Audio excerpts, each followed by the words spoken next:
Bismillahirrahmanirrahim. Assalamualaikum warahmatullahi wabarakatuh. Perkenalkan, nama saya Mardiatun Nisai. Saya dari kelas 4C. Di sini saya akan memberikan resume pada mata kuliah Psikologi Belajar dengan judul Belajar dan Perilaku Belajar.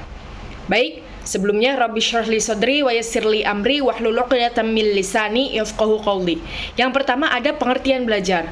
Pengertian belajar menurut Kamus Besar Bahasa Indonesia memiliki 3 arti. Nah, yang pertama ada berusaha memperoleh kepandaian atau ilmu. Yang kedua ada berlatih dan berubahnya tingkah laku atau tanggapan yang disebabkan oleh pengalaman.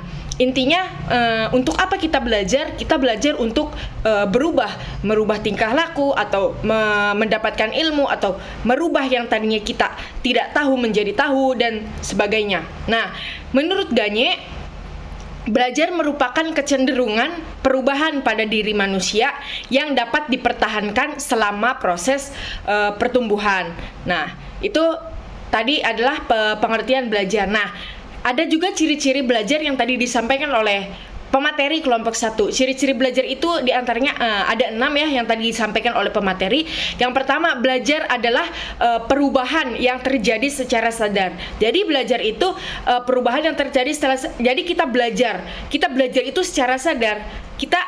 Kalau kita ingin belajar, kita belajar, berarti kita sadar kita itu sedang atau ingin mengalami perubahan gitu, entah perubahan di dalam diri kita atau perilaku kita. Nah, yang kedua ada ciri-ciri belajar itu perubahan dalam belajar bersifat fungsional. Nah, yang ketiga perubahan dalam belajar bersifat positif dan aktif. Tentu banget ya, setiap apa yang kita pelajari atau ilmu apa yang kita pelajari itu pasti bersifat positif dan aktif. Tidak ada belajar yang menuju kepada kenegatifan atau belajar yang menunjukkan negatif, itu tidak ada, kecuali pembelajaran yang fungsinya itu tidak penting sama sekali untuk dipelajari gitu.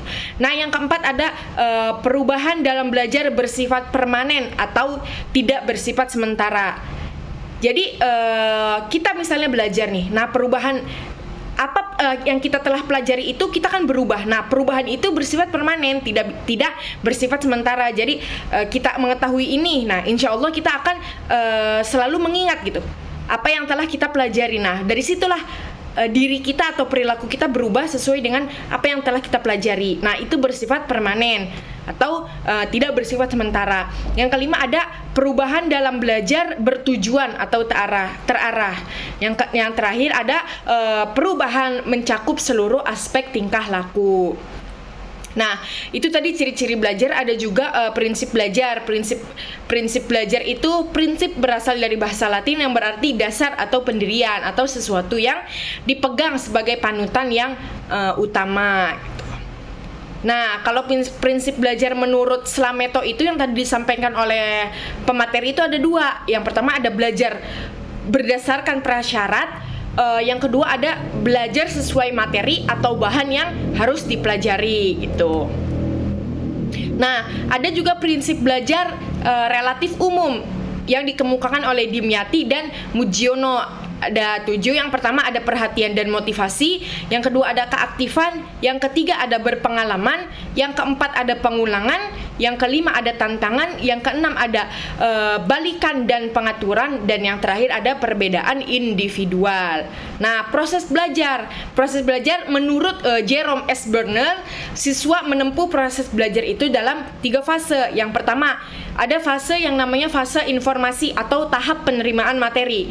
Yang kedua itu ada fase transformasi atau tahap pengubahan. Kalau yang informasi itu penerimaan, yang kedua yang tahap transformasi itu pengubahan materi. Nah, yang terakhir ada fase evaluasi, yaitu tahap penilaian materi. Nah, ada juga wujud perilaku belajar. Wujud perilaku belajar itu diantaranya ada kebiasaan, ada keterampilan, pengamatan, inhibisi, apresiasi, tingkah laku yang afektif, sikap, dan lain-lain.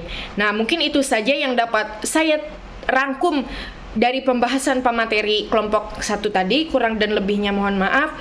Billahi taufiq wal hidayah. Assalamualaikum warahmatullahi wabarakatuh.